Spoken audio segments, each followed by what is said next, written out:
Bismillahirrahmanirrahim. Assalamualaikum warahmatullahi wabarakatuh. Alhamdulillah. Wassalatu wassalamu ala Rasulillah wa ala alihi wa sahbihi wa mawalah. وأشهد أن لا إله إلا الله وحده لا شريك له وأشهد أن محمدا عبده ورسوله صلى الله عليه وعلى آله وصحبه وسلم تسليما كثيرا أما بعد. Yang kami hormati dan kami muliakan segenap DKM Masjid Nurul Hidayah, dan juga yang kami hormati dan kami muliakan para jamaah as-shaimun was-shaimat Masjid Nurul Hidayah rahimani wa rahimakumullah. Ramadan, Bapak Ibu sekalian yang dirahmati Allah Subhanahu wa taala, bukan saja bulan yang terbaik. Mungkin kita pernah mendengar atau bahkan kita juga tahu bahwasannya Ramadan ini adalah bulan yang di dalamnya berisikan kebaikan yang banyak yang Allah limpahkan kepada para hamba-Nya. Ramadan kita juga mengenalnya dengan bulan maghfirah, bulan ampunan Allah Subhanahu wa taala. Kita juga mengenal Ramadan itu dengan syahrul rahmah, bulan yang penuh dengan rahmat Allah Subhanahu wa taala, dan seterusnya. Kita sering mengenal Ramadan itu dengan bulan yang penuh dengan kebaikan-kebaikan yang Allah Subhanahu wa taala berikan kepada para hamba-Nya. Tapi mungkin kita tidak pernah mendengar barangkali. Mungkin barangkali ada di antara kita yang tidak pernah mendengar kalau bulan Ramadan pun juga disebut dengan bulan yang terburuk. Bukan saja menjadi bulan yang paling baik buat para hamba Allah yang berada di dalamnya, tapi juga Ramadan, sebagaimana para ulama menyebutkan, bisa menjadi bulan yang paling buruk buat para hamba Allah Subhanahu wa taala yang berada di dalamnya. Kok bisa? Mungkin kita bertanya, kayaknya saya baru dengar ini. Saya baru dengar Ustadz, kalau Ramadan juga disebut dengan bulan terburuk, bisa menjadi bulan yang paling buruk buat para hamba Allah Subhanahu wa taala yang berada di dalam. Atau dengan istilah lain, Ramadan bisa menjadi bulan bencana jamaah, bisa menjadi bulan malapetaka bagi sebagian hamba Allah yang berada di dalam. Kapan itu jamaah? Dan siapa yang menyebutkan? Maka yang menyebutkan, Bapak Ibu sekalian, para jamaah yang dirahmati Allah Subhanahu wa taala, yang menyebutkan Ramadan bukan saja bisa menjadi bulan yang paling baik, bukan hanya bisa menjadi bulan yang istimewa, tapi juga Ramadan bisa menjadi bulan malapetaka, bencana buat para hamba Allah Subhanahu wa taala, menjadi bulan yang terburuk baginya. Itu yang mengatakan itu adalah Rasulullah sallallahu alaihi wasallam. Siapa yang menyampaikan ini, Bapak Ibu sekalian? Rasulullah. Rasulullah sallallahu alaihi wasallam yang menyebutkan demikian tadi. Sebagaimana Nabi sallallahu alaihi wasallam bersabda dalam hadis sahih, di mana Nabi sallallahu alaihi wasallam pernah mengatakan, "Ma'ata 'alal muslimina syahrun khairul lahum min Ramadan, wa la ata 'alal munafiqin syahrun syarrul lahu min Ramadan." Di mana Nabi SAW bersabda, tidaklah datang satu bulan, kata Nabi, kepada kaum muslimin yang bulan itu Nabi mengatakan khairul lahum, bulan yang paling baik buat mereka daripada Ramadan. Lihat, Nabi mengatakan di awal hadisnya, Nabi SAW menyebutkan Ramadan itu bisa menjadi bulan yang terbaik bagi para hamba Allah Azza wa Jalla. Nabi tadi mengatakan tidak ada bulan yang lebih baik yang datang kepada kaum muslimin yang lebih baik daripada bulan Ramadan. Ini menunjukkan Ramadan adalah bulan yang terbaik, bulan yang paling utama dan istimewa dari semua bulan yang ada. Kapan itu jamaah? Kapan Ramadan menjadi bulan terbaik bagi para hamba Allah Subhanahu wa Ta'ala? Nabi menyebutkan, jamaah, ibu-ibu sekalian, Nabi menyebutkan kapan Ramadan menjadi bulan terbaik buat para hamba Allah Subhanahu wa Ta'ala.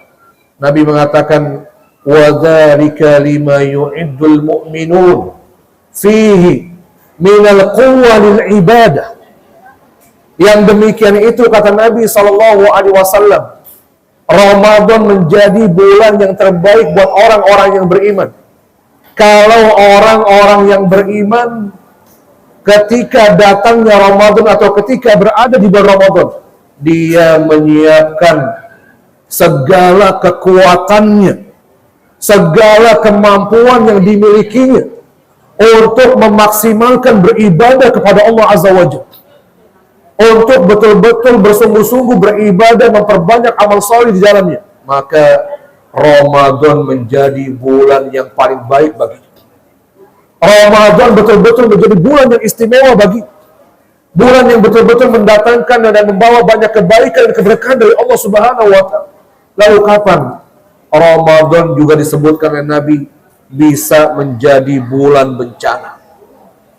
Kapan Ramadan ini juga sebagaimana disebutkan Nabi SAW bulan yang paling buruk? Nabi mengatakan, wala ata 'alal munafiqin syahrun syarrun lahum min Ramadan. Dan tidak pula datang satu bulan, kata Nabi, kepada orang-orang munafik dan orang-orang yang semisalnya, kata Nabi SAW, satu bulan yang lebih buruk bagi mereka daripada Ramadan. Masya Allah, jamaah. Ini Nabi juga menyebutkan pada hadis ini bahwa Ramadan juga bisa menjadi bulan yang paling buruk buat kita. Bisa menjadi bulan bencana, malapetaka yang mendatangkan kecelakaan dan kerugian bagi para hamba Allah yang berada di dalam. Itu kapan, jamaah? Nabi juga menyebutkan alasan. Nabi mengatakan, wa ma yu'iddu fihi al-munafiqun min ghafalatin nas wa auratihim. Itu kalau orang-orang munafik dan yang semisalnya, kata Nabi SAW, yaitu orang-orang yang ketika berada di bulan Ramadan justru dia menyiapkan hal-hal yang membuat dia lalai dari beribadah kepada Allah Azza wa Jalla. Itu berarti bulan Ramadannya menjadi bulan yang sangat buruk baginya. Orang-orang yang lalai dari beribadah kepada Allah Subhanahu wa Ta'ala di bulan Ramadan, maka Ramadannya menjadi bencana dan malapetaka bagi. Wal iyadu billah. Jamaah Allah Subhanahu wa Ta'ala. Maka Nabi mengakhiri hadisnya ini. Di akhir hadis ini dengan Nabi SAW mengatakan, wa huwa ghunmun lil mu'min wa nu'matun lil fajir. Nabi juga mengatakan pada akhir hadis ini, Ramadan, kata Nabi SAW, dia adalah bulan yang mendatangkan keuntungan yang besar bagi seorang mukmin dan nu'matun lil fajir, dan bisa menjadi azab, malapetaka, bencana bagi orang-orang yang berbuat dosa di dalam, bagi orang-orang yang bermaksiat di dalamnya, kata Nabi SAW.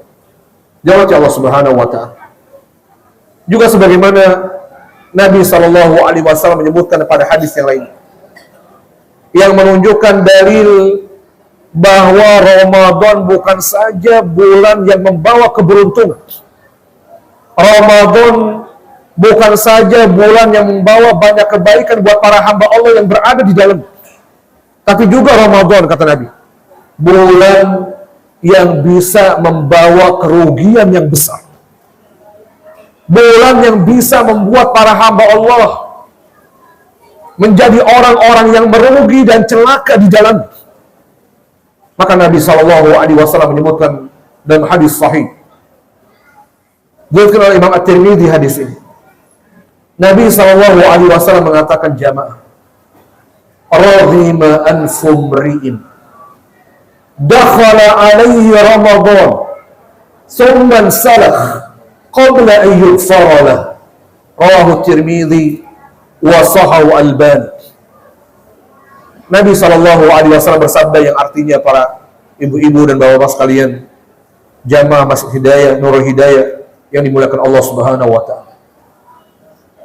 Nabi dalam hadis ini menyebutkan dengan memulai sabdanya, hadisnya, dengan mengatakan raghima anfu mri'in, yang maknanya sungguh celaka dan merugi serugi-ruginya seseorang itu.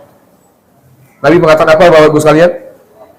Nabi SAW mengatakan sungguh celaka dan merugi serugi-ruginya seseorang itu, kata Nabi SAW. Siapa yang dimaksud ini? Siapa orang yang dimaksud oleh Nabi SAW? Orang yang paling celaka dan merugi di bulan Ramadan. Nabi mengatakan, dakhala alaihi Ramadan. Orang yang didatangkan Ramadan kepadanya, kata Nabi. Orang yang Ramadan datang kepadanya, yang dia bertemu dengan bulan Ramadan. Ternyata ini orang yang bertemu dengan Ramadan, jamaah. Thumman salakh. Kemudian Ramadan berakhir, Ramadan berlalu darinya. Kemudian dia berlalu dari Ramadan itu, kata Nabi SAW. Berarti Ramadan selesai. Namun Nabi mengatakan dosanya belum diampuni oleh Allah Jalla wa'ala. Siapa orang yang paling celaka, ibu-ibu sekalian? Siapa bapak-bapak sekalian orang yang paling celaka?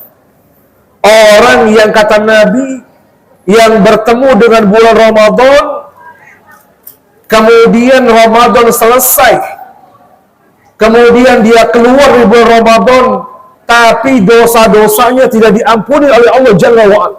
Maka ini orang yang paling celaka, jamaah. Maka orang yang seperti ini orang yang paling merugi serugi-rugi. Jamaah Allah Subhanahu wa ta'ala. Kok bisa, jamaah? Kok bisa ada orang di bulan Ramadan, kemudian Ramadan berakhir, namun dosanya tidak diampuni oleh Allah Subhanahu wa ta'ala? Padahal bulan Ramadan ini bulan maghfirah, bulan di mana Allah Subhanahu wa ta'ala ingin sedang memudahkan para hambanya untuk melakukan amal-amal soleh di dalamnya, yang dengannya para hamba itu meraih ampunan Allah Subhanahu wa ta'ala, sehingga betul-betul keluar seyogyanya dari Ramadan. Idealnya dia keluar dari bulan Ramadan nantinya dalam keadaan dosa-dosanya telah diampuni semuanya oleh Allah Jalla wa'ala. Sehingga kalau ada orang yang tidak diampuni dosanya oleh Allah Subhanahu wa ta'ala ketika keluar dari Ramadan, maka dia orang yang paling celaka, jemaah. Orang yang paling merugi serugi-rugi. Bukankah Nabi SAW menyebutkan? Maka orang yang pertama, kata para ulama, orang yang paling celaka dan merugi di bulan Ramadan yang pertama, orang yang berpuasa, namun puasanya bukan karena Allah Subhanahu wa ta'ala. Emang ada, Bapak Ibu sekalian, orang yang puasanya bukan karena Allah? Ada apa tidak? Ada. Ya. Misalnya puasanya ikut-ikutan, Bapak Ibu sekalian. Dia nggak enak kalau nggak puasa, sementara para tetangganya, keluarganya semuanya puasa. Kata orang ini, semua keluarga saya puasa, Kalau saya nggak puasa sendiri, nggak enak dong. Ya, jadi bukan karena siapa ini? Puasanya bukan karena Allah. Ya. Atau ada orang yang puasanya karena sebagai rutinitas. Yang dia biasa sehari-harinya memang nggak makan, dia kuat nggak makan berhari-hari misalnya. Wah, saya mah nggak makan berhari-hari biasa. Jadi kalau Ramadan puasa cuma 1 hari nggak makan, saya mah kuat. Bukan karena Allah Subhanahu Wa Taala. Ya.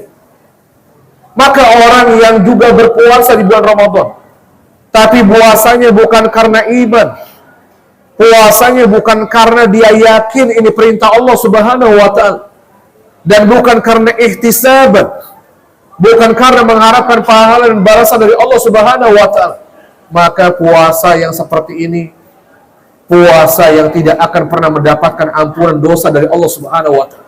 Bukankah Rasulullah mengatakan, Bapak Ibu sekalian, bahwa puasa yang dijamin bahwa semua dosanya akan diampuni oleh Allah Subhanahu Wa Taala adalah puasa orang-orang yang puasanya karena Allah Subhanahu Wa Taala.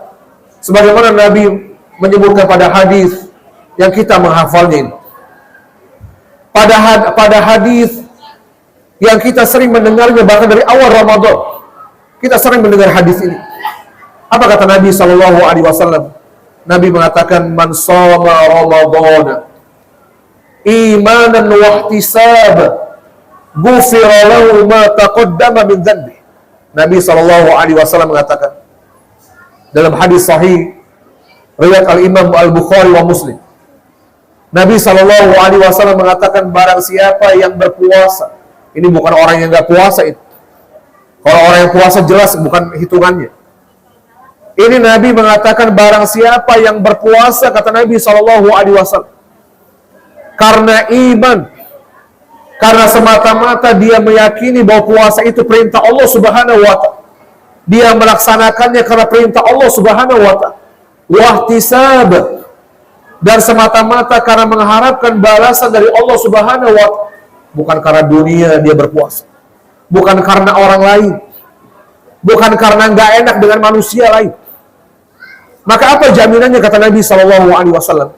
Nabi mengatakan, ghufira lahu ma taqaddama min dhanbi.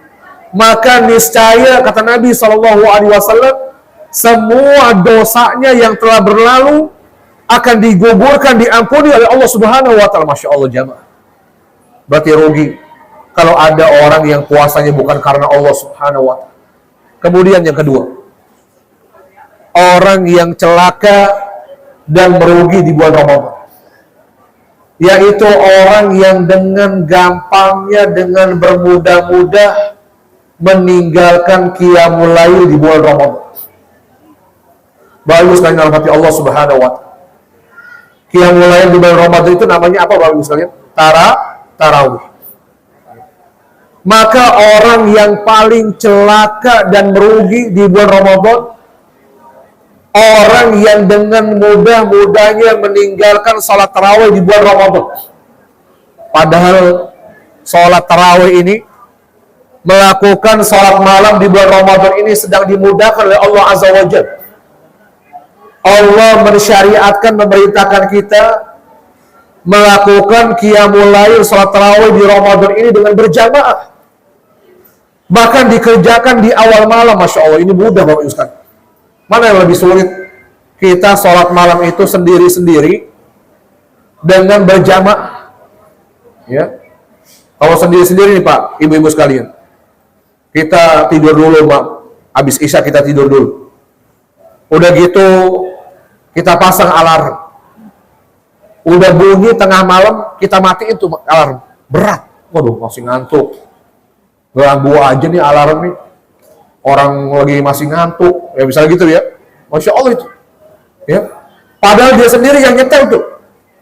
Pengen bangun malam, ya pasang alarm, udah bunyi tengah malam, dia matiin lagi. Banyak gangguannya berat. Ya. Tapi ini di Ramadan, Masya Allah jamaah. Allah mudahkan kita melakukan sholat malam di Ramadan yang dinamakan dengan tarawih. Itu dikerjakan berjamaah. Kemudian dikerjakan di awal malam, di waktu awal malam, subhanallah. Ini mudah. Tidak kita sesulit melakukannya sendiri-sendiri tentunya. Maka Nabi SAW mengatakan, ya, Nabi SAW mengatakan orang yang melakukan qiyamul lail di bulan Ramadan juga di antara jaminannya semua dosanya akan diampuni oleh Allah Subhanahu wa taala. Nabi SAW mengatakan man qama Ramadan imanan wa ihtisaba ghufira lahu ma taqaddama min dhanbi. Nabi SAW mengatakan, barang siapa yang melakukan salat malam di bulan Ramadan yang kita kenal dengan tarawih, dengan iman karena Allah Subhanahu wa taala, karena Allah Subhanahu wa taala mengharapkan balasan dari Allah Jalla wa Ala. Apa jaminannya kata Rasulullah? Ghufira lahu ma taqaddama min dhanbi. Maka niscaya semua dosa-dosanya yang telah berlalu, kata Nabi, akan diampuni, digugurkan oleh Allah Jalla wa Ala. Masya Allah. Berarti rugi dan celaka kalau ada orang di bulan Ramadan dia dengan gampangnya meninggalkan sholat malam di bulan Ramadan. Jamaah Allah Subhanahu wa taala. Kemudian yang ketiga, yang terakhir, siapa orang yang paling celaka dan merugi di bulan Ramadan? Yang ketiga adalah orang-orang yang menghabiskan waktu-waktunya di bulan Ramadan dengan melakukan yang pertama, perbuatan dan ucapan yang sia-sia. Apa itu perbuatan dan ucapan yang sia-sia, jamaah? Perbuatan dan ucapan yang tidak mendatangkan manfaat bagi dunia dan akhirat. Berarti kalau ada orang di bulan Ramadan, dia memang tidak berbuat maksiat, tidak berbuat sesuatu yang Allah haramkan, tapi dia mengerjakan perbuatan yang sia-sia, yang tidak mendatangkan manfaat bagi dunia dan akhiratnya, maka ini juga orang yang paling celaka, teman. Lebih-lebih lagi kalau waktu-waktunya justru dia lakukan, dia habiskan untuk berbuat maksiat kepada Allah Subhanahu wa taala, maka ini lebih lagi orang yang paling celaka tentunya. Maka Nabi SAW menyebutkan yang menunjukkan orang yang menghabiskan waktu-waktunya di bulan Ramadan dengan melakukan kesia-siaan, lebih-lebih lagi melakukan perbuatan maksiat yang Allah haramkan. Padahal bulan Ramadan, bulan yang seharusnya orang itu menghabiskan waktunya untuk beribadah kepada Allah, tapi justru dia banyak melakukan maksiat kepada Allah Subhanahu wa taala, maka ini orang yang paling celaka. Nabi SAW mengatakan, man lam yada qawla zur wal amala bihi wal jahl falaysa lillah hajah fi ayyada ta'ama wa syaraba. Kata Nabi SAW, barang siapa yang tidak meninggalkan ucapan dan perbuatan dusta, azur, kata para ulama asal maknanya adalah perbuatan dusta, tapi juga makna azur kata para ulama itu maknanya semua ucapan dan perbuatan yang mengandung maksiat kepada Allah. Wal jahl, dan juga tidak meninggalkan ucapan dan perbuatan yang sia-sia, kata Rasulullah. Maka apa konsekuensinya? Nabi mengatakan falaisa lillah hajah, maka Allah tidak butuh dengan puasanya, kata Nabi.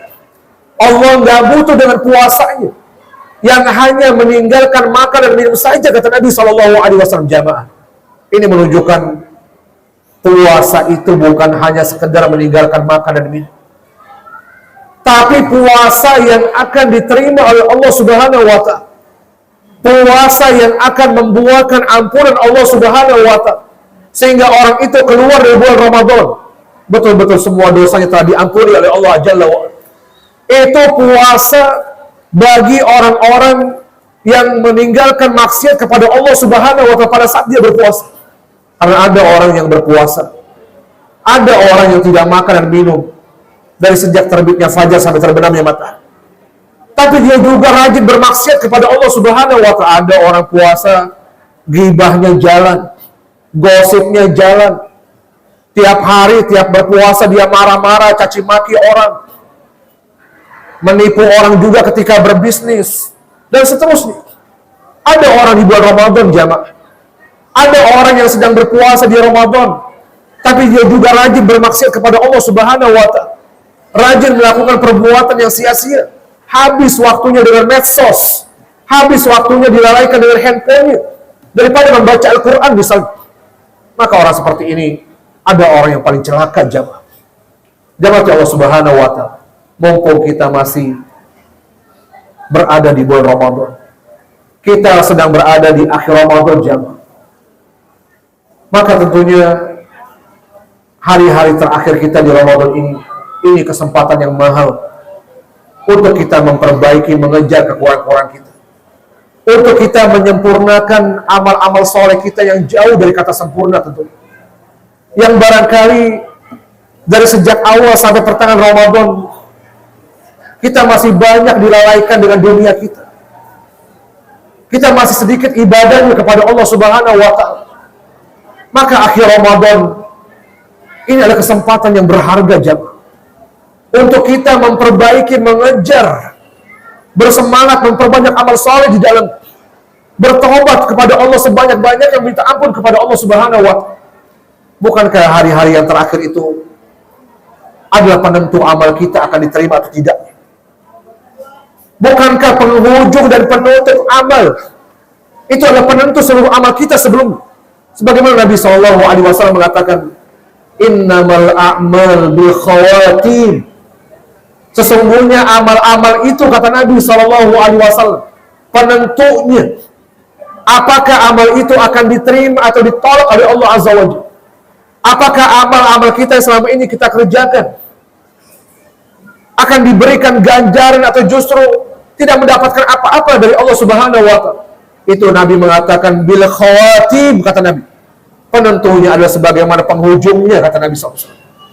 Bagaimana kita mengakhiri amal tersebut. Maka ini kita sekarang ini berada di akhir Ramadan, jamaah. Maka amal-amal kita yang kita perbaiki di akhir Ramadan ini. Maka amal-amal kita yang kita perbanyak, yang kita sempurnakan, yang kita perbaiki di akhir Ramadan, maka barangkali akan menjadi penentu amal-amal kita yang sebelumnya akan diterima oleh Allah Subhanahu wa Ta'ala, menyempurnakan amal-amal kita yang masih kurang. Maka jangan pernah sia-siakan waktu-waktu kita yang tersisa di Ramadan ini. Ramadan belum berakhir, Bapak Ibu sekalian. Jangan tinggalkan ibadah kepada Allah Subhanahu wa Ta'ala. Justru saatnya kita menginjak gas, kita mengencangkan semangat kita untuk banyak beribadah kepada Allah di akhir Ramadan ini. Sekali lagi, barangkali amal-amal kita di akhir Ramadan ini justru menjadi penyebab seluruh amal-amal kita yang telah kita kerjakan yang masih banyak kekurangannya, itu menjadi penyempurnanya dan menjadi sebab diterimanya seluruh amal kita oleh Allah Subhanahu wa Ta'ala. Dan kita pun nanti keluar dari bulan Ramadan menjadi orang-orang yang beruntung, bukan menjadi orang yang celaka, di mana seluruh dosa-dosa kita betul-betul diampuni oleh Allah Subhanahu wa Ta'ala. Mungkin saya saja yang saya sampaikan kesempatan kali ini.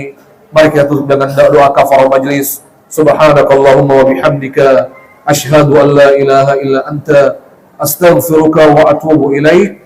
Wassalamualaikum warahmatullahi wabarakatuh.